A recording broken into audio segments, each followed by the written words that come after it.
Hello dear students, welcome to physics time. This is Namita Bansal. हम कर रहे हैं क्लास 12 की physics, first chapter electrostatics. Electrostatics की इंट्रोडक्शन और उसमें होता क्या है, चार्जेस क्या होती हैं, उनकी प्रॉपर्टीज हम फर्स्ट लेक्चर में डिस्कस कर चुके हैं। आज उससे आगे चलेंगे तो थोड़ा सा ओवरव्यू दे रही हूँ। What is electrostatic? Study of charges at rest. Charge जो रेस्ट पे हैं, मूव नहीं करे, उनकी स्टडी है इलेक्ट्रोस्टैटिक्स। चार्ज क्या होता है? Charge intrinsic property of body है, जिसकी वजह से वो अदर चार्जेस पे फोर्स लगा सकता है। ठीक, उसमें मैंने पढ़ाया था, हमने पढ़ा था कि अगर दो चार्ज के दो टाइप्स होते हैं, पॉजिटिव और नेगेटिव, जिसका नाम किसने दिया था? बेंजामिन फ्रैंकलिन ने। दो पॉजिटिव चार्जेस हैं, आपस में क्या करेंगे? रिपेल मतलब धक्का मारेंगे एक दूसरे को कि दूर जाओ उनसे। दोनों नेगेटिव चार्जेस हैं तो भी क्या करेंगे? रिपेल। एक पॉजिटिव और एक नेगेटिव चार्ज है तो वो क्या करेंगे? अट्रैक्ट। ये हमने पढ़ लिया था, ये प्रॉपर्टीज ऑफ चार्ज है। ठीक, फिर हमने चार्ज की प्रॉपर्टीज पढ़ी थी, charge is conserved, charge is quantized, फिर हमने लास्ट में चार्ज और मास का डिफरेंस किया था। अब क्योंकि चार्ज एक दूसरे पे क्या लगा रहे हैं? अट्रैक्शन और रिपल्शन, मतलब फोर्स लगा रहे हैं, या तो वो एक दूसरे को खींच रहे हैं या एक दूसरे को धक्का मार रहे हैं। अब फिजिक्स में हम कहते हैं वो खींच रहा है, आप साथ ही पूछोगे कितनी जोर से खींच रहा है, कितनी। जब आ जाती है मेजरमेंट की बारी, तब हमारी बन जाती है फिजिकल क्वांटिटी। तो इसमें खींचने और धकेलने में कौन सी? खींचना पुल, धकेलना पुश। पुश और पुल को क्या कहते हैं? फोर्स। तो अब ये बात है कि दोनों चार्जेस एक दूसरे पे कितनी फोर्स लगा रहे हैं, वो हमें किसने बताया? कूलम ने। कूलम सर जो मतलब फिजिक्स थे बहुत बड़े, उन्होंने इसकी डेरिवेशन की, इन्होंने फॉर्मूला डिराइव किया कि दोनों चार्जेस एक दूसरे पे कितनी फोर्स लगाएंगे। आप सबको न्यूटन सर का फॉर्मूला याद है? किस चीज का? ग्रेविटेशन का। न्यूटन्स लॉ ऑफ ग्रेविटेशन, कहानी तो सुनी होगी ना। न्यूटन सर उसमें बैठे थे, बाग में पेड़ था, सेब का सेब नीचे गिरा, उन्होंने सोचा सेब क्यों नीचे गिरा, सेब है ना। तो कई लोग ये भी कहते हैं ना कि काश उनके सिर पे कोकोनट गिर जाता तो वो मर जाते, हमारे फिजिक्स ना पढ़नी पड़ती। चलो, ऐसा कुछ नहीं है, बहुत अच्छी चीज उन्होंने डिस्कवर की। क्या डिस्कवर किया? उन्होंने ग्रेविटेशनल लॉ बनाया। ग्रेविटेशनल जी लगा देती हूँ मैं यहाँ पे, ये जी एक्सेलरेशन नहीं है, ये जी है ग्रेविटेशनल फोर्स। क्या फॉर्मूला बनाया उन्होंने? जी m1 m2 by r², कि फोर्स यूनिवर्स के हर दो मासेस के बीच में लगेगी, प्रोडक्ट ऑफ मास के डायरेक्टली प्रोपोर्शनल, डिस्टेंस स्क्वायर के इनवर्सली प्रोपोर्शनल। ये सबने पढ़ा हुआ है, इसमें जी की वैल्यू भी पढ़ी होगी। 6.67 × 10⁻11 न्यूटन मीटर स्क्वायर पर किलोग्राम स्क्वायर। मैं ग्रेविटेशन लॉ क्यों पढ़ा रही हूँ? मुझे तो कूलम्स लॉ शुरू करना है, करते हैं। इसी से रिलेटेड है कूलम्स लॉ। स्टेटमेंट लिखेंगे बाद में, पहले समझा दूं क्या है। हमारे पास दो चार्जेस हैं। अब चार्ज का सिंबल क्या बताया था? Q। कैपिटल स्मॉल आपकी मर्जी है, मैं स्मॉल ले रही हूँ, एम भी मेरे पास स्मॉल था। दो चार्जेस हैं, उनकी वैल्यूज अलग अलग हैं। चार्ज किस में होता है? कूलम में मेजर करते हैं। ठीक, एक चार्ज है Q1, एक चार्ज है Q2।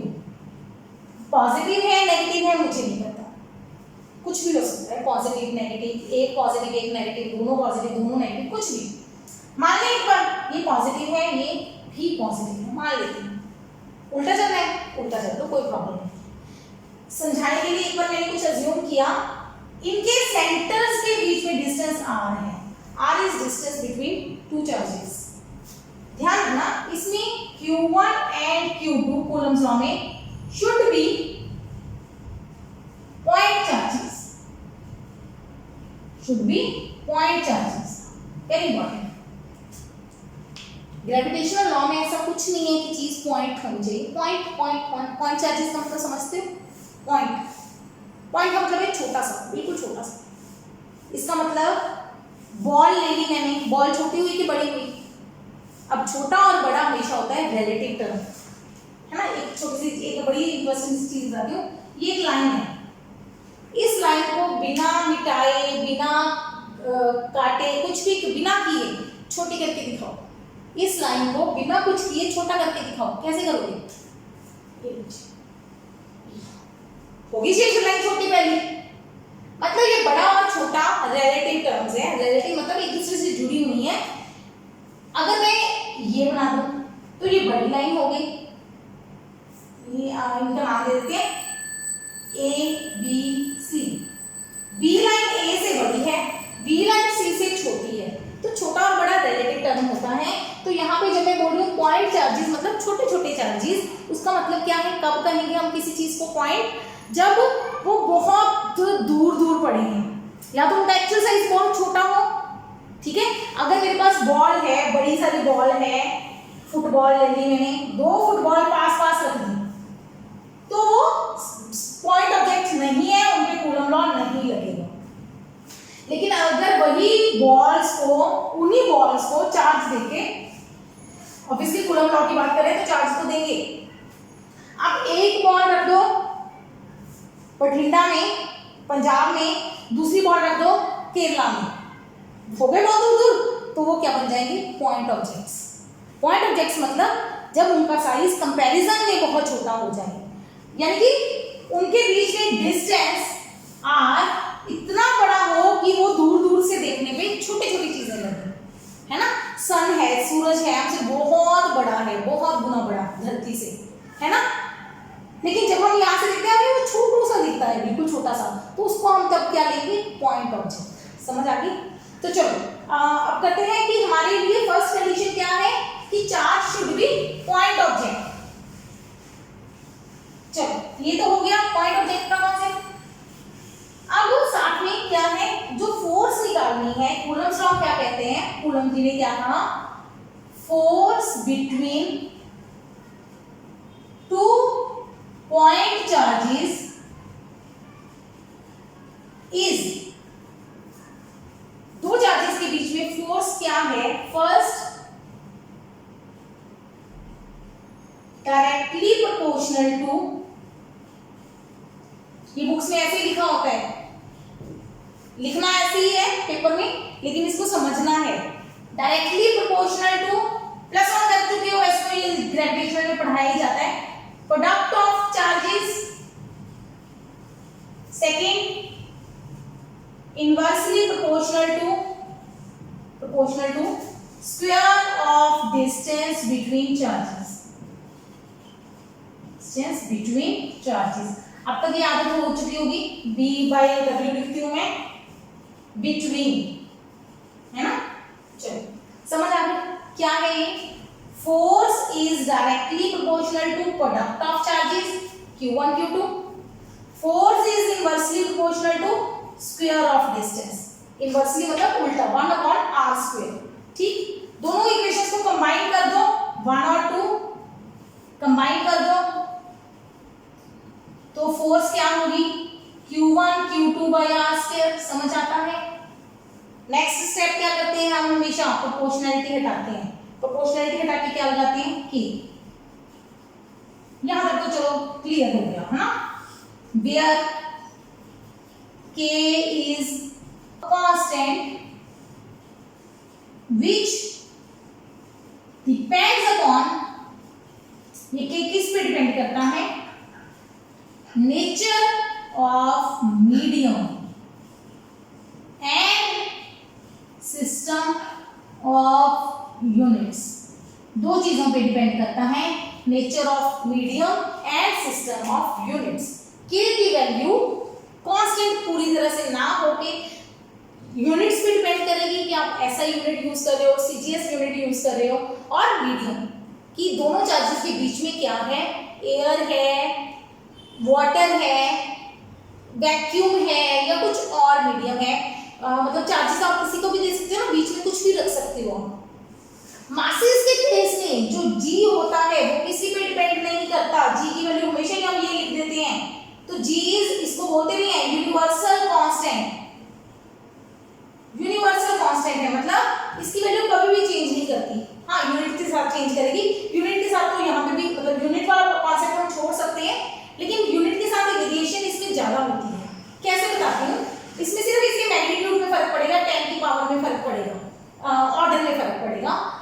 तो G is a universal constant. Universe में आप कहीं भी चले जाओ, दो मासेस के बीच में फोर्स निकालनी है तो सिर्फ मास चाहिए, हमें डिस्टेंस चाहिए, G फिक्स रहेगा।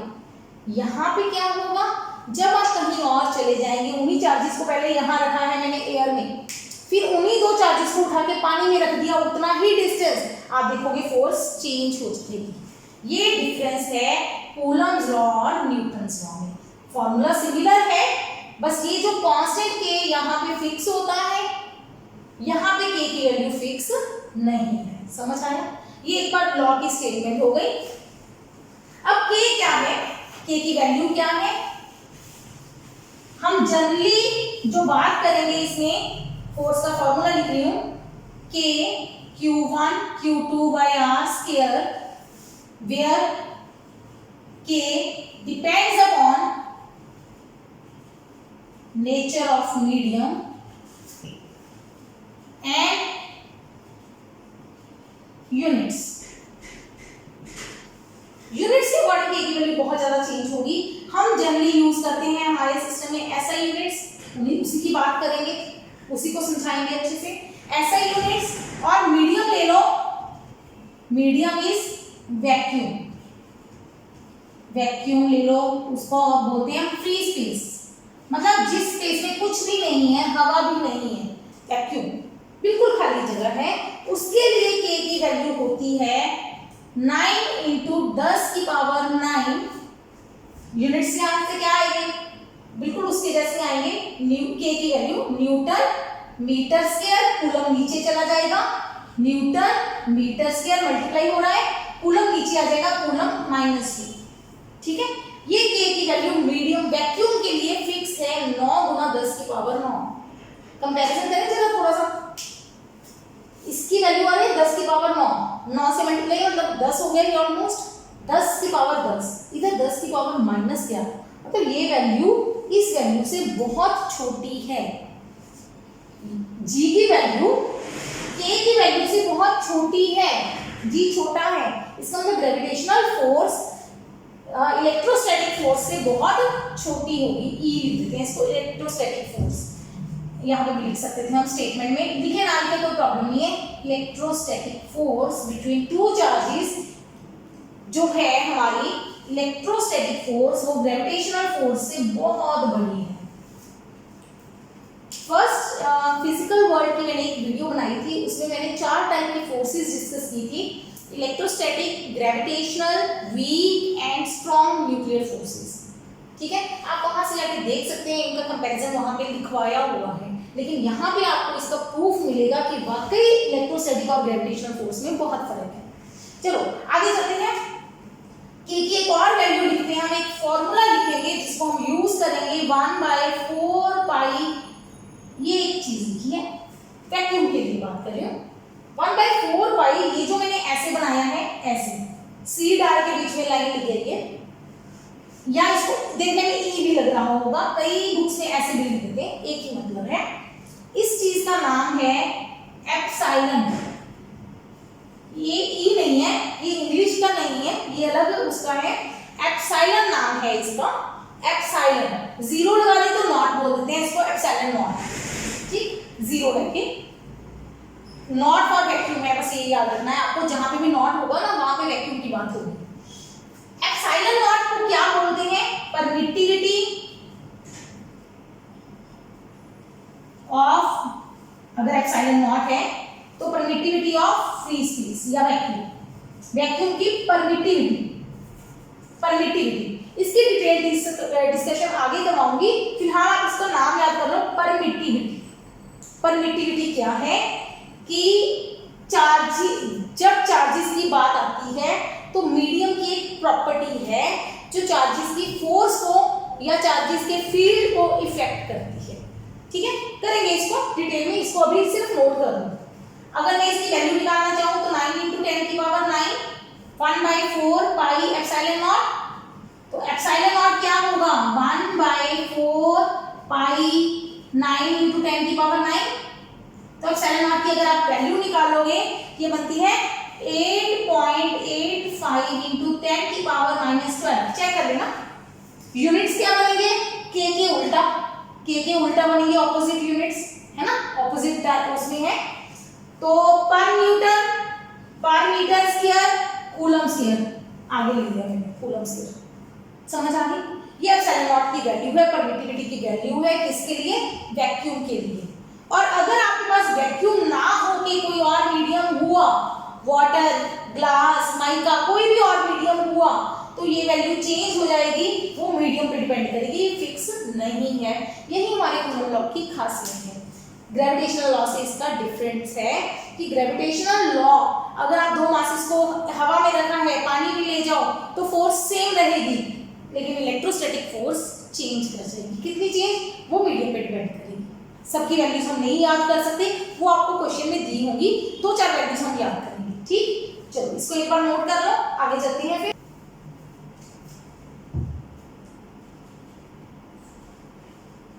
अब करते हैं Coulomb's law in vector form. अब फोर्स है, force is a vector quantity. Vector की दो चीजें होती हैं, मैग्नीट्यूड और डायरेक्शन, तो कूलम्ब लॉ की वेक्टर फॉर्म बनाते हैं। फर्स्ट चार्ज Q1 पॉजिटिव ले लिया, दूसरा चार्ज Q2 पॉजिटिव ले लिया, ये उनके बीच में डिस्टेंस r है।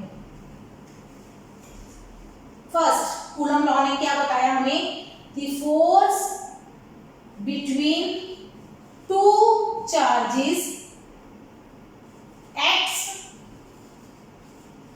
along the line joining two charges। जो फोर्स है वो चार्ज की लाइन ज्वाइनिंग पे एक्ट करती है। मतलब ये जब इस पे फोर्स लगाएगा तो इस लाइन के अकॉर्डिंग लगाएगा जो इनको ज्वाइन करती है। मतलब ये नहीं है कि ये चार्ज यहाँ रखा है, ये चार्ज यहाँ रखा है, जो फोर्स लगेगी, अब ये दोनों पॉजिटिव हैं, ये रिपेल करेंगे दो पॉजिटिव चार्जेस, ऐसे बना लेते हैं, दो पॉजिटिव रिपेल करेंगे, तो ये जब पहला चार्ज फोर्स लगाएगा तो इस तरफ लगाएगा, इस लाइन के सीधे में। ऐसे नहीं है ये फोर्स इधर लगा देगा, नहीं, ऐसे फोर्स नहीं लगती, फोर्स लाइन ज्वाइनिंग पे लगती है। लगती किनके बीच में? हमेशा दो चार्जेस के बीच में, लाइन ज्वाइनिंग पे। पहला दूसरे पे जो फोर्स लगाएगा वो एक ही लाइन में लगाएगा, दूसरा पहले में भी लगाएगा, वो भी इस लाइन में लगाएगा, सिर्फ इस लाइन के सीध में। अगर ये पॉजिटिव नेगेटिव हुए, ये लो ऐसे बना लेते हैं, तो ये नेगेटिव पॉजिटिव को खींचेगा अपनी तरफ, पॉजिटिव वाला नेगेटिव को अपनी तरफ खींचेगा, तो फोर्स लाइन पे लगेगी।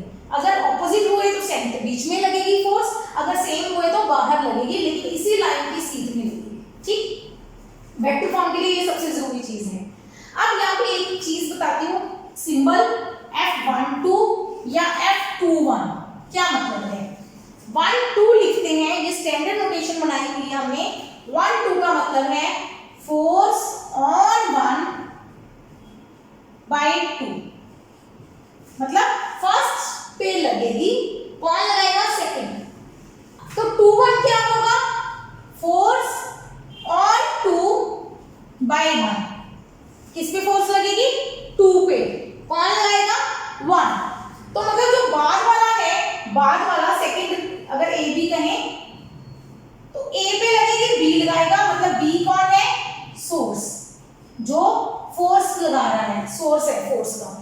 ठीक है, तो ए कौन हुआ? एक तरह से कह सकते हैं सिंक, जिस पे लग रही है, जो लगा रहा है वो सोर्स, जो जिस पे लग रही है सिंक। एक्चुअल में दोनों ही लगाते हैं तो हम सोर्स सिंक की बात नहीं कर सकते, फिक्स नहीं है। आप दो तरह की फोर्स निकालोगे, ए बी पे लगाएगा या 1 2 पे लगाएगा, 2 1 पे लगाएगा। अब बात करते हैं 1 2 की फोर्स की। मैग्नीट्यूड, वेक्टर में हमेशा क्या होता है? मैग्नीट्यूड और डायरेक्शन पढ़ा होगा आपने। ए वेक्टर इज इक्वल टू, नहीं, ए कैप यूनिट वेक्टर का concept, vector by its magnitude, ये पढ़ा है ना हमने।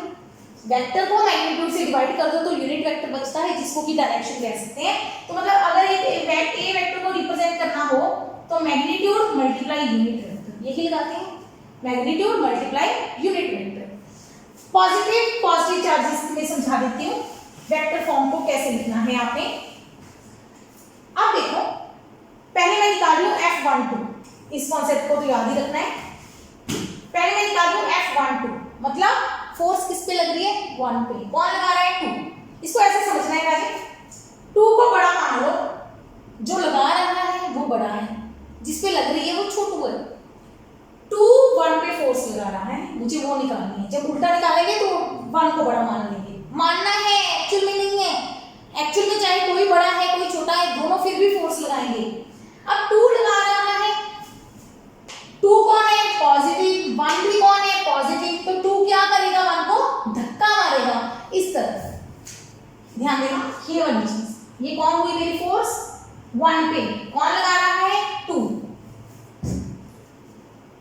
जो 2 जब 1 2 पे लगाएगा तो फोर्स किस तरफ जाएगी, इस तरफ, F21। शायद ये ग्रेविटेशनल चैप्टर पढ़ के चुके होंगे आप, तो उसमें आपने समझा हो, नहीं तो यहाँ पे समझ लो अच्छे से। तो फोर्स क्या होगी, magnitude into direction 1/4 Q1 Q2 by r square, ये तो हमें पता है फॉर्मूला, ये तो मैग्नीट्यूड हो गया। या अगर 1/4 मुश्किल लगता है तो इसको k ही लिख लेते हैं, सौखा हो जाएगा। अभी के लिए k लिख लेते हैं। आज जितना काम करवाऊंगी k से करवाऊंगी, उसके बाद नेक्स्ट लेक्चर में मैं इसको 1/4 पे लेके जाऊंगी, ठीक। और साथ में हम लगाएंगे यूनिट वेक्टर। अब यूनिट वेक्टर कहाँ से लाएं, अब इस वेक्टर को नाम देना पड़ेगा हमें। इधर वाले वेक्टर को नाम दे लेते हैं रचे, ये 2 से 1 की तरफ जा रहा है, मैं नाम दे देती हूँ इसको 2 1 वेक्टर। दे दो, उल्टा देना है उल्टा दे दो, कोई बात नहीं। कई बुक्स में 1 2 लिखा होता है, कई बुक्स में 2 1 लिखा होता है, या ऐसे करते हैं इसको अभी कोई इसमें से नाम नहीं देते, हम नाम देते हैं जो एग्जैक्ट है। बी ए वेक्टर, ये बन गई बात, ये होगा बी ए कैप। ये सही, जो F12 की डायरेक्शन है, F12 की डायरेक्शन B से A की तरफ है, B से A की तरफ, ये नहीं है ना A से बाद है, एक ही बात है, वेक्टर्स में पैरेलल शिफ्टिंग होती है। आप यहां से वेक्टर को यहां लेके जा सकते हो, यहां से यहां लेके जा सकते हो, बस एरो इस तरफ रहना चाहिए। तो मतलब जो हमारे फोर्स की वैल्यू है वो बी ए कैप के साथ में लगेगा यूनिट वेक्टर। अब बी ए यूनिट वेक्टर क्या होगा, अगर मुझे बी ए यूनिट वेक्टर चाहिए तो होगा B A vector divided by B A magnitude, vector by magnitude. एक वेक्टर कैसे निकालती हैं, डिस्प्लेसमेंट वेक्टर पढ़ा है कुछ, अभी मैं जो +1 में वेक्टर्स किया है उसमें अभी हम यहाँ तक नहीं पहुंचे हैं, तो इसके लिए याद रखो, अगर दो वेक्टर्स के दो पॉइंट्स के बीच में वेक्टर निकालना है तो आप निकाल सकते हैं position vector of A minus position vector of B. क्या होता है, नीचे वेक्टर नहीं है, मैग्नीट्यूड है, जो बाद में है बी से ए जाना है तो ए माइनस बी करेंगे, A minus B, final minus initial, B से ए जाना है तो final minus initial. Position vector हम ए के पोजीशन वेक्टर को लिख सकते हैं r2 vector minus r1 vector, नीचे बी ए का मैग्नीट्यूड है मतलब r है, समझ आया, ये बी ए कैप आ गया। तो मेरे पास ये वेक्टर बनेगा k q1 q2 r square into r2 minus r1 by r। तो F12 बन गया k q1 q2 bye r की पावर 3 हो गया r2 माइनस r1। बहुत सारी बुक्स में आपको लिखा मिलेगा r2 minus r1 is equal to r21 vector लिखा मिलेगा, लेकिन कुछ बुक्स में आपको ये r12 भी मिलेगा, तो कंफ्यूज हो जाओगे, इसलिए मैंने ये स्टेप छोड़ ही दिया, ठीक है। या फिर आप ऐसे कर सकते हो, आप पहले डिफाइन कर दो कि r12 आपका क्या है, आप बोल दो कि r12 is vector from 1 to 2, ऐसे बोल दो, फिर तो चल जाएगा। हम ये करते हैं, हमें पता है ए और बी फिक्स है, तो मैंने बी ए लिख दिया, बी ए तो पता ही है ना, बी से ए जाना है, B A vector is sure B से ए, तो यही मेरे फोर्स की डायरेक्शन है। तो ये वेक्टर फॉर्म बन गया, वेक्टर आ गया आंसर।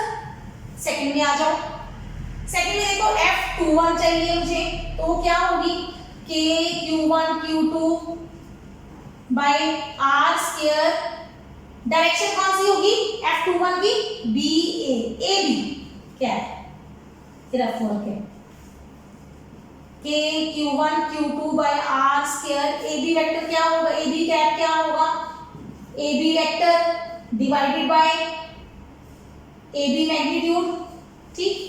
ए बी वेक्टर क्या होगा, b माइनस ए, b कौन है r2, b माइनस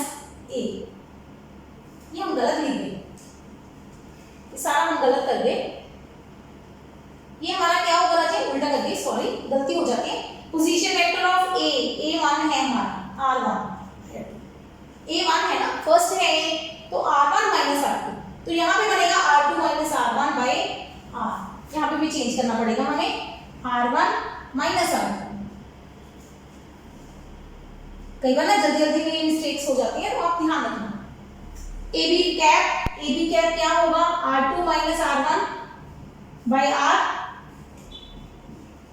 F21 क्या बना, K Q1 Q2 R2 minus R1 divided by R Q। समझ आ गई? दोनों वेक्टर्स को ध्यान से देखो, दोनों फोर्सेस को, F12 is equal to F21, दोनों का मैग्नीट्यूड बराबर है ना, बराबर देखने में बिल्कुल। ये देखो ये फैक्टर भी सेम है, और ये R1 माइनस R2 या R2 minus R1, R1 minus R2 या R2 माइनस R1, उनका मैग्नीट्यूड सेम होता है ना। अच्छा डायरेक्शन देखते हैं, R1 माइनस R2 क्या है हमारा, ए बी, ये वेक्टर कौन है, ए बी बी जो भी है ना, दोनों ए बी और बी आपस में बराबर होते हैं, ए बी इस तरफ, बी ए इस तरफ, मैग्नीट्यूड बराबर होता है, डायरेक्शन ऑपोजिट होती है तो नेगेटिव होती है, तो इसका मतलब ये दोनों वेक्टर्स नेगेटिव हैं एक दूसरे के, तो इसका मतलब F12 is equal to minus F21 vector form में, मैग्नीट्यूड बराबर है, डायरेक्शन ऑपोजिट है, मैग्नीट्यूड बराबर डायरेक्शन ऑपोजिट, दो चीजें एक दूसरे पे फोर्स लगा रही हैं ऑपोजिट डायरेक्शन में, उसको क्या कहते हैं हम, Newton's law of motion, Newton's third law of motion. तो ये कूलम्स लॉ है वो न्यूटन थर्ड लॉ ऑबे करता है, समझ आ गई? ठीक है, तो ये वेक्टर फॉर्म एक बार इसको नोट कर लो, कई बार पूछ लेते हैं right Coulomb's law in vector form, तो आपको वेक्टर फॉर्म आनी चाहिए बस, ध्यान रखना। 1 2 है तो 1 माइनस 2 होगा, 2 1 है तो 2 माइनस 1 होगा, श्योर। 1 2 और 2 1 में जब लिखते हैं ना R12 वेक्टर R21 वेक्टर, उसमें ना कई बार उल्टा हो जाता है। एक और चीज स्टूडेंट गलती करते हैं यहाँ पे, जब ये वेक्टर्स हैं राजे तो क्यूब आएगा नीचे, अगर यहाँ यूनिट वेक्टर है तो स्क्वायर रहेगा। ये देखो यहाँ पे जब यूनिट वेक्टर लिखा था तो स्क्वायर था, जब वेक्टर लिखा है तो क्यूब बन जाता है, ये गलती नहीं करनी आपने। यूनिट वेक्टर है तो स्क्वायर ही रहेगा, वेक्टर है तो क्यूब बन जाएगा, बस ठीक।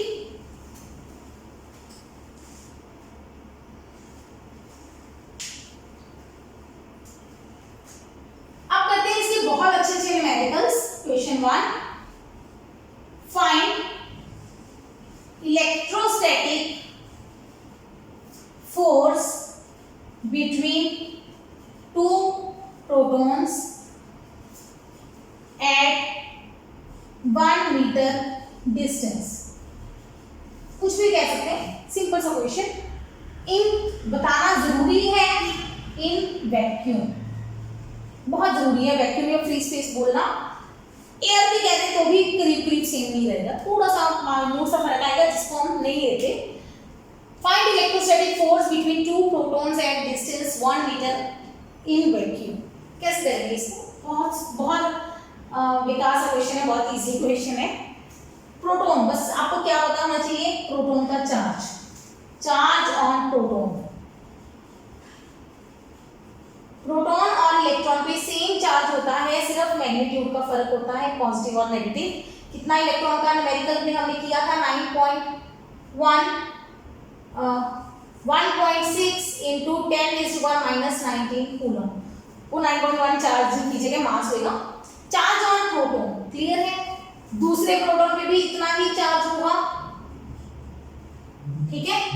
डिस्टेंस कितना है 1 मीटर, तो हमारा न्यूमेरिकल बहुत इजी है, 1/4 pi epsilon not Q1 Q2 by R square 9 into 10⁻⁹। अच्छा 1/4 पाई एप्सिलॉन नॉट तो नहीं लिखना था आज हमने, आज हम K ही लिखते हैं इसको।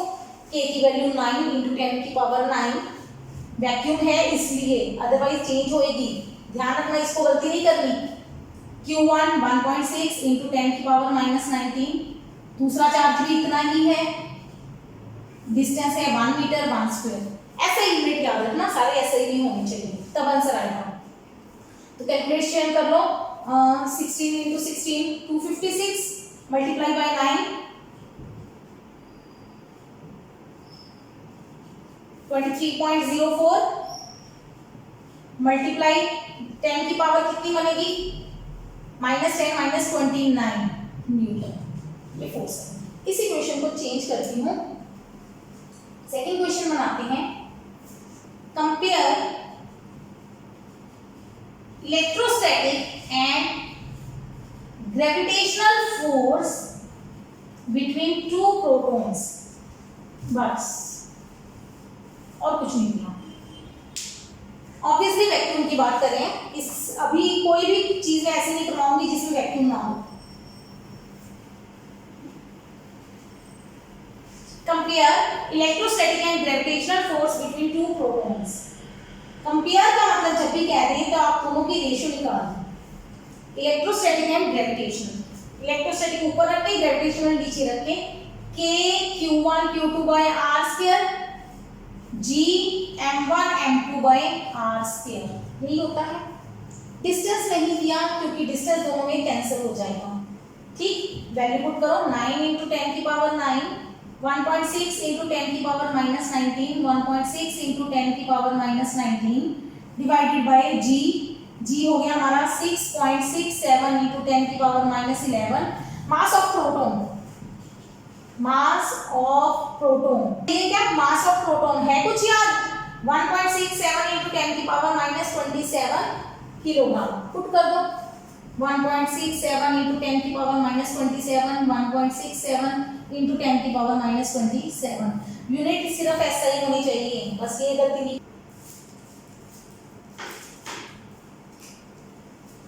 ये सारा फैक्टर जो नंबर्स हैं 2, ये सारे सॉल्व करके आ जाते हैं 1.23 मल्टीप्लाई 10 की पावर देखो कितनी बनेगी, यहाँ पे 9 है, 19 ये बना था -29 डिवाइडेड बाय 10 की पावर बनेगी -2 2 4 7 14 15 1 6 65। 1.23 मल्टीप्लाई 10 की पावर 65 -90 29, 65 -29 636। कैलकुलेशन चेक कर लेना, अराउंड। यूनिट्स न्यूटन, नहीं यूनिट्स नहीं आएंगे, दोनों फोर्सेस कैंसिल हो गए, न्यूटन, ठीक है, वेरी इंपॉर्टेंट। तो ये जो हमारा आया है ratio, electrostatic is approximately equal to gravitational multiply 10 की power 36। It is a big factor, मतलब इलेक्ट्रोस्टैटिक फोर्स ग्रेविटेशनल फोर्स से बहुत बड़ी होती है। समझ आ गया? ये आ गया दो प्रोटॉन्स के बीच में। एक्सरसाइज के लिए दे रही हूँ, दो इलेक्ट्रॉन्स के लिए, घर से करके जाना, इलेक्ट्रॉन्स के लिए, ठीक करोगे। बस इलेक्ट्रॉन्स का चार्ज सेम रहेगा। मास ऑफ इलेक्ट्रॉन बता देती हूँ, इसको याद कर लो। पूरे चैप्टर में इस मास और चार्ज की बहुत जरूरत पड़ने वाली है। मास ऑफ इलेक्ट्रॉन होता है 9.1 मल्टीप्लाई 10 की पावर -31 kg। ये मास ऑफ इलेक्ट्रॉन है, दोनों को नोट कर लो और इस कंपैरिजन को करके देखना ये रेशियो कितनी आती है। इस न्यूमेरिकल के साथ ही मैं बताती हूँ ग्रेविटेशनल और इलेक्ट्रोस्टैटिक का कंपैरिजन।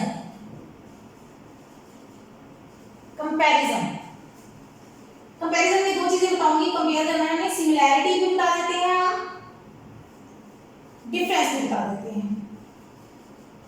सिमिलैरिटी, दोनों में सिमिलैरिटी क्या है? First, both obey inverse square law. थोड़ी सी इसकी भी बात करनी चाहिए। इनवर्स स्क्वायर लॉ क्या है? कोई भी चीज अगर स्क्वायर ऑफ डिस्टेंस के इनवर्सली प्रोपोर्शनल हो, कोई भी चीज, may be force, may be energy, may be intensity, कुछ भी ले सकते हैं आप। जो चीज इनवर्स स्क्वायर ऑफ डिस्टेंस पे हो, इसका मतलब क्या होता है?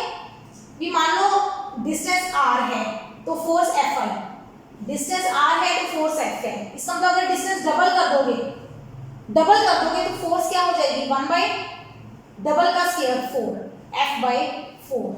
अगर ट्रिपल कर दोगे डिस्टेंस तो F बाई 9। अगर डिस्टेंस हाफ कर दोगे तो फोर्स हो जाएगी 4 गुना। समझ आ गई? इस चीज को बोलते हैं हम इनवर्स स्क्वायर लॉ। तो दोनों ग्रेविटेशनल है या इलेक्ट्रोस्टैटिक फोर्सेस हैं, वो इनवर्स स्क्वायर लॉ भी करती हैं।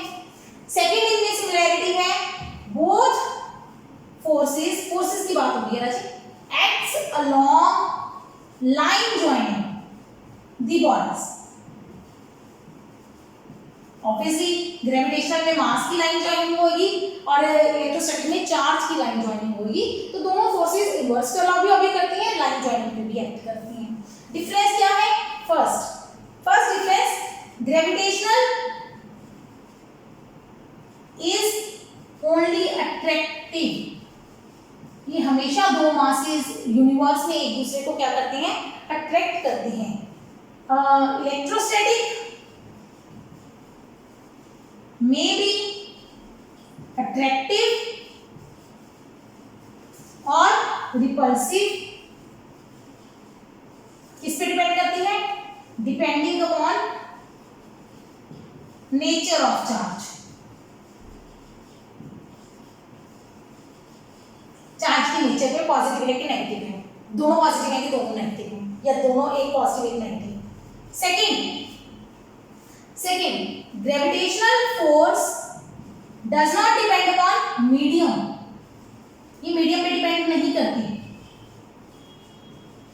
ग्रेविटेशनल फोर्स मीडियम पे डिपेंड नहीं करती। Electrostatic force depends upon medium, है ना, अभी करके चुके हैं कि इलेक्ट्रोस्टैटिक फोर्स मीडियम पे डिपेंड करती है, ग्रेविटेशनल फोर्स मीडियम पे डिपेंड नहीं करती। Third, electrostatic force is larger than gravitational force. ये आप अपने मैथ करने देख चुके हो कि इलेक्ट्रोस्टैटिक ग्रेविटेशनल से बहुत बड़ी होती है। समझ आ गई?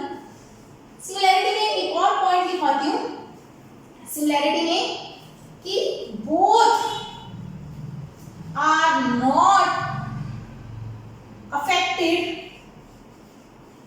Bye presence of other bodies. क्या मतलब है इसका? अगर दो मासेस हैं m1 m2, तीसरा मास इनके पास जाके रख दिया m3, क्या टोटल फोर्स पे फर्क पड़ेगा? टोटल फोर्स पे फर्क पड़ेगा। m1 और m2 के बीच में कितनी फोर्स लग रही है? g m1 m2 by r square. ये तो पता है ना, मैं छोटा छोटा लिख रही हूँ क्योंकि मेरे को ये है कि आप इसको बाद में नोट कर सके। मैं वीडियो को आपको पॉज करने का टाइम दे दूंगी। दो फोर्स पे मासेस के बीच में फोर्स लग रही है, आप इसके पास तीसरा चार्ज लेके गए तो इन दोनों की आपस में जो फोर्स लग रही है उस पे कोई असर नहीं आएगा। इनकी आपस की फोर्स का कोई असर नहीं आएगा। हाँ, अगर मैं कहूँ m2 पे टोटल कितनी फोर्स लगेगी वो चेंज हो जाएगी। थर्ड बॉडी का इफेक्ट आपस की फोर्स पे नहीं आएगा, इंडिविजुअल फोर्स पे आएगा। अब m2 पे दोनों फोर्स लगाएंगे तो टोटल फोर्स चेंज आएगी, लेकिन इनकी आपस की एक्चुअल फोर्स का आपस की फोर्स का चेंज नहीं आएगा। ऐसे ही ग्रेविटेशनल में अगर आपके पास दो चार्जेस पड़े हैं Q1 Q2, उनके पास आप थर्ड चार्ज ले जाओ Q3, तो इनकी आपस की फोर्स का कोई फर्क नहीं पड़ेगा। ठीक, इसको मैं अभी जो लिखा है छोटा छोटा सिर्फ आपको पॉइंट से ही इंपॉर्टेंट है, उनको नोट कर लो। तो ये सारा एक्स्ट्रा चीज दिखा देती हूँ। ये वीडियो को पॉज करके इसको अच्छे से नोट कर लो, सिमिलैरिटी और difference between gravitational and electrostatic force.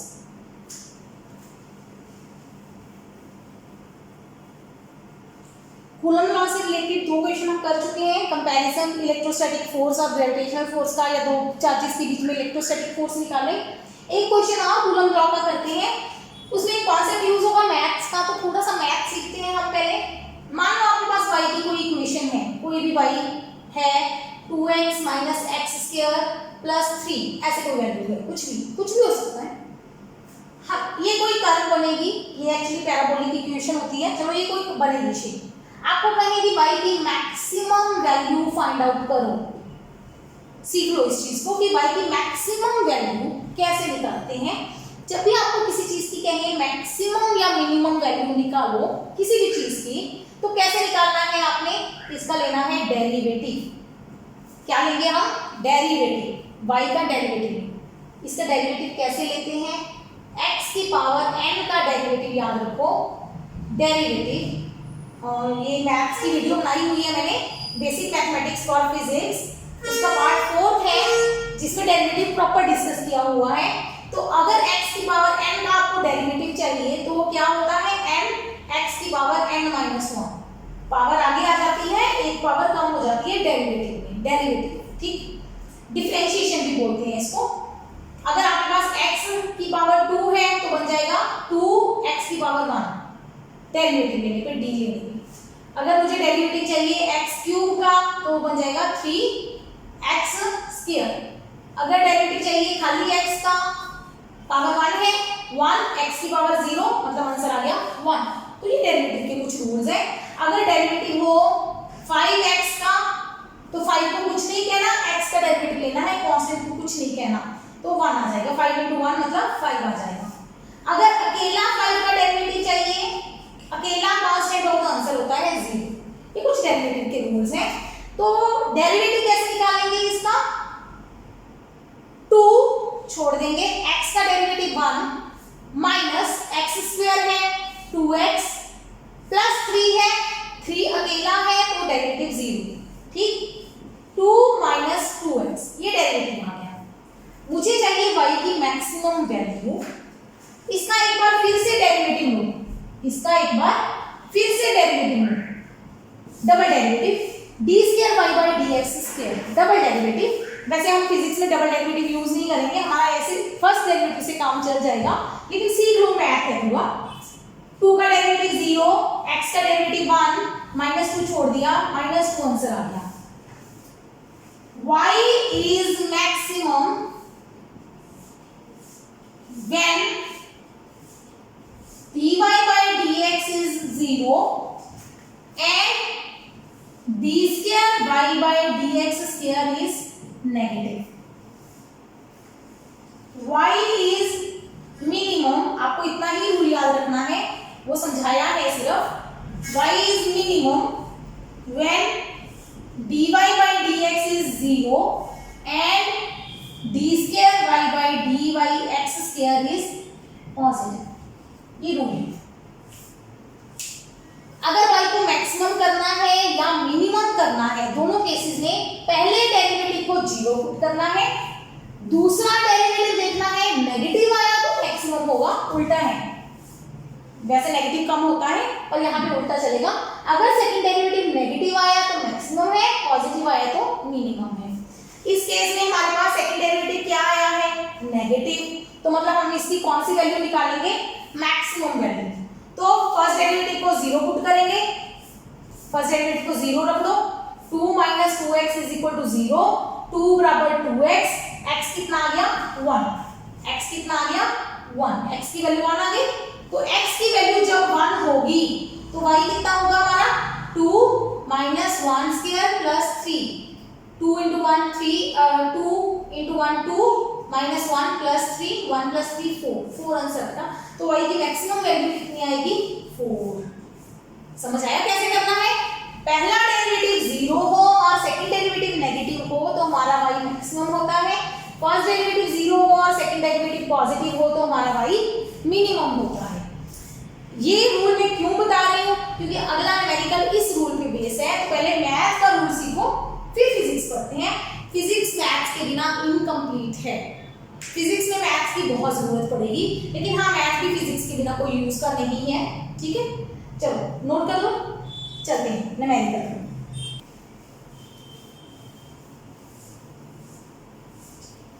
जो स्टूडेंट्स +2 में नॉन मेडिकल में मैथ पढ़ रहे हैं वो ये चीजें बहुत मैक्सिमम मिनिमा का पूरा एक चैप्टर है जो डिटेल में पढ़ोगे आप, ठीक है। लेकिन जो स्टूडेंट मेडिकल के हैं वो मैथ नहीं पढ़ रहे, उनके लिए मैंने ये रूल याद करने के लिए बता दिया है आपको इतने रूल की जरूरत पड़ेगी फिजिक्स में। क्वेश्चन कौन सा क्वेश्चन हुआ? ये 4th क्वेश्चन। थर्ड में एक्सरसाइज दिया है इलेक्ट्रॉन्स के लिए, है ना, ये 4th क्वेश्चन होगा। तो क्वेश्चन क्या है? A charge is divided, question बनाते हैं, how a charge is divided in 2 parts so that force between them is maximum। Question क्या है? एक चार्ज के 2 टुकड़े कैसे करें कि उनके बीच में फोर्स क्या हो? मैक्सिमम। क्या करते हैं? मतलब हमारे पास क्वेश्चन बनाते हैं, एक बड़ा चार्ज था Q, उसके दो टुकड़े कर दिए और उन दो टुकड़ों को कुछ डिस्टेंस पे रख दिया। कितने डिस्टेंस पे रख दिया? R। हमें कुछ नहीं बताया कितने डिस्टेंस पे रखा, हमें कहा है फोर्स मैक्सिमम हो वो क्वेश्चन निकालो बस, कि चार्ज के हिस्से निकालो। अब चार्ज बराबर हिस्से में बताएं, हमें क्या पता कि फोर्स मैक्सिमम होगी बराबर करने पे। मान लो ये 4 है, हो सकता है हम इसको कर दें 3 और 1, ठीक है, हो सकता है हम कर दें 2 और 2, हो सकता है हम कर दें 1 और 3, है ना, कैसे भी बना सकते हैं। तो कब फोर्स मैक्सिमम होगी? पहले केस में फोर्स निकालते हैं, हर केस में फोर्स निकाल के दिखाती हूँ कि हमारा फॉर्मूला 3k/r², दूसरे केस में 2 × 2/r², 4k/r², तीसरे केस में k1(3)r², 3k/r²। हमें पता चला जब हमने 2 और 2 किया तब हमारे पास फोर्स मैक्सिमम आई, इनके बराबर हिस्सों में बांटा। एक एग्जांपल से समझ आ गया, जरूरी है एक ही हो। मान लो मैं इसको कर दूं 5 के कितने पार्ट करोगे? 1 4, 2 3, 3 2, 4 1, यही बनते हैं। निकाले आंसर। 4 गुना 1 प्रोडक्ट ही करनी है, 4k/r²। इस केस में 6k/r², 6k/r², 4k/r², मतलब ये दोनों सेम है, तो मतलब 2 और 3 करेंगे टुकड़े, सही है। क्या चार्ज को हम सिर्फ इंटीजर वैल्यू दे सकते हैं? नहीं, बटों में भी तो हो सकती है। अगर मैं इसको 2.5 और इसको 2.5 कर दूं तब फोर्स क्या आएगी? 2.5 × 2.5 इट इज 6.25 k/r², तब फोर्स मैक्सिमम है। तो हमें आइडिया हो गया कि जब चार्ज इक्वल होंगे तो हमारी फोर्स मैक्सिमम होगी। कब? जब हमें पता था कि चार्ज हमारा 5 है, फिक्स था। जरूरी तो नहीं है फिक्स हो। अब चलते हैं हमारे न्यूमेरिकल को पेपर में कैसे करेंगे। पेपर में ऐसे वैल्यूज लेके थोड़ी समझाएंगे, पेपर में वैल्यूज लेके नहीं समझाएंगे, क्वेश्चन ही मिट गया। क्या करेंगे हम कहेंगे आप चार्ज के 2 टुकड़े करो, एक टुकड़ा ले लो x, तो दूसरा टुकड़ा कितना हो जाएगा? q - x। तो फोर्स क्या बनेगी?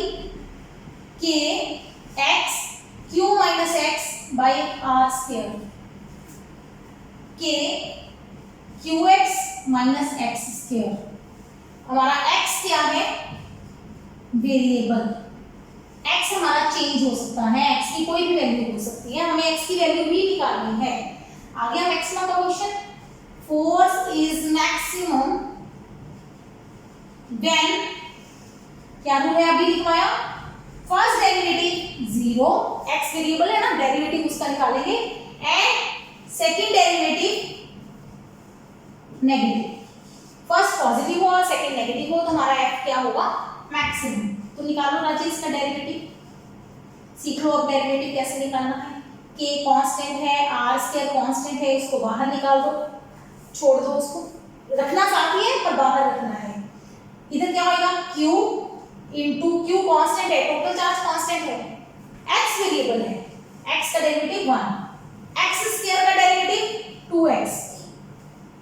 नहीं समझ में आएगा, अगर ये मुश्किल लगेगा तो बेटा एक बार बेसिक मैथमेटिक्स फॉर फिजिक्स मेरे YouTube चैनल पे आपको बेसिक मैथमेटिक्स का प्लेलिस्ट मिल जाएगी, उसमें 4th वीडियो में ये समझाया हुआ है मैंने, ठीक है। तो इक्वल टू 0 कर दें, फर्स्ट डेरिवेटिव को 0 पुट कर दो राजे, ये उधर चला जाएगा, q - 2x = 0, तो 2x = q, तो x की वैल्यू आ गई हाफ। ये भी तो हमने प्रूव किया कि अगर x मतलब x हाफ हुआ मतलब ये भी हाफ हुआ, तो q - q/2 ये भी हाफ हुआ। दोनों चार्जेस अगर बराबर कर दोगे तो हमारे पास फोर्स क्या आएगी? मैक्सिमम। लेकिन मैक्सिमम के लिए सेकंड कंडीशन भी चेक कर ले। फिजिक्स में क्योंकि x की एक ही वैल्यू आई है, आप यहीं पे आंसर खत्म कर दोगे, आपका चल जाएगा। वैसे भी अगर एमसीक्यू करोगे तो इतना ही आंसर चलेगा, ठीक। Half charges. फिर भी क्रॉस चेक के लिए सेकंड डेरिवेटिव निकाल के दिखाती हूँ। सेकंड डेरिवेटिव क्या आएगा राजे? सेकंड डेरिवेटिव के लिए 0 पुट करने से पहले ये जो टर्म है इसका डेरिवेटिव लेंगे, k/r² ऐसे ही कर देंगे। q का डेरिवेटिव अकेला q रह गया 0, माइनस 2 छोड़ दो, x का डेरिवेटिव 1 माइनस 2k/r², नेगेटिव आ गया, x पे डिपेंड नहीं कर रहा है, नेगेटिव आ गया, तो इसका मतलब ये आंसर मैक्सिमम के लिए सही है। अगर ये आंसर पॉजिटिव आ जाता तो हमारी जो फोर्स है वो मिनिमम होती। अगर पॉजिटिव आया है तो मैक्सिमम, नेगेटिव आया है तो मैक्सिमम, पॉजिटिव आया है तो मिनिमम। ठीक है, वैसे इसके आगे भी होता है लेकिन वो मैथमेटिक्स में है, हमें फिजिक्स में जरूरत नहीं है, तो मैं आगे नहीं समझा रही। आगे भी इसकी कंडीशंस होती हैं। मान लो ये पॉजिटिव और नेगेटिव दोनों नहीं आया, कुछ और आया, तो क्या करते हैं, तो फिर वो उस पार्ट को छोड़ दो। अगर ये 0 आ जाए तो हम कहेंगे आप मैक्सिमम मिनिमम फाइंड आउट नहीं कर सकते। फिजिक्स में आएंगे नहीं वो क्वेश्चन आपको, तो जरूरत नहीं है। Okay, clear. आज सिर्फ कूलम्स लॉ ही करवा रही हूँ, इसकी लिमिटेशंस बता देते हैं, साथ में खत्म हो जाएगा पार्ट। अब कूलम्स लॉ ठीक है, हमें बहुत अच्छे काम कर रहे हैं, फोर्सेस बता रहा है, सब कुछ बता रहा है, लेकिन हर चीज, कोई भी चीज परफेक्ट नहीं होती, तो इसकी भी कुछ लिमिटेशंस हैं। क्या लिमिटेशंस हैं? फर्स्ट लिमिटेशन,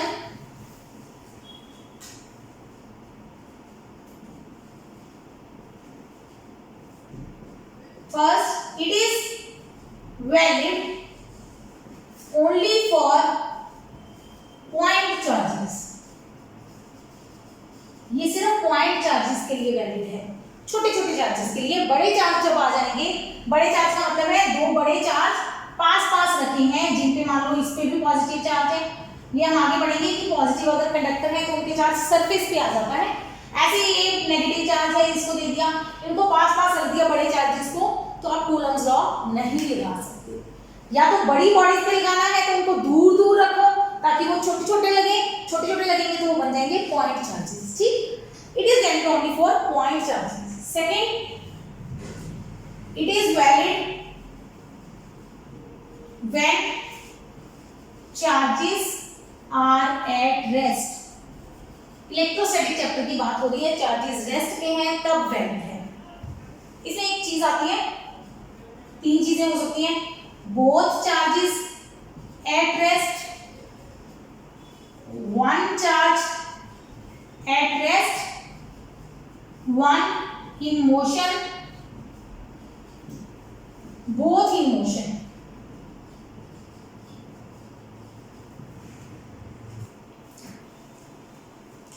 इसमें ये ध्यान रखना, दोनों चार्जेस रेस्ट में है तभी ये फोर्स सही है फॉर्मूला।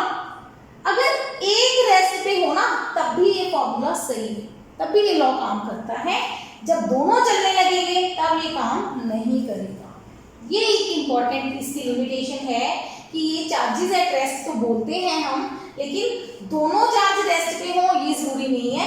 अगर एक चार्ज चल रहा हो, एक at least one should be at rest, कम से कम एक चार्ज रेस्ट पे होना चाहिए, तब कूलम्स लॉ लगेगा हमेशा दो चार्जेस के बीच में। तीन या चार चार्जेस के लिए ये लॉ नहीं है, तो दो चार्जेस के लिए ये लॉ काम करता है जब कम से कम दोनों में से एक चार्ज रेस्ट पे हो। ठीक है, तो ये लिमिटेशंस ऑफ कूलम्स लॉ है। इसके साथ मैं आज का लेक्चर कंप्लीट करती हूँ। आगे हम नेक्स्ट में करेंगे जब हमारे पास दो की बजाय तीन या चार चार्जेस आ जाए तब टोटल फोर्स कैसे कैलकुलेट करेंगे, तब हम लगाएंगे प्रिंसिपल ऑफ सुपरपोजिशन। आपने पढ़ा है +1 में तो बहुत अच्छी बात है, नहीं पढ़ा तो उसको एक बार देख लो ताकि आपको नेक्स्ट लेक्चर में प्रॉब्लम ना आए। ठीक, तो आज के लिए इतना ही। Keep watching, keep learning. अगर आप मेरे चैनल पे नए हैं तो प्लीज़ सब्सक्राइब कीजिए। Thank you, take care.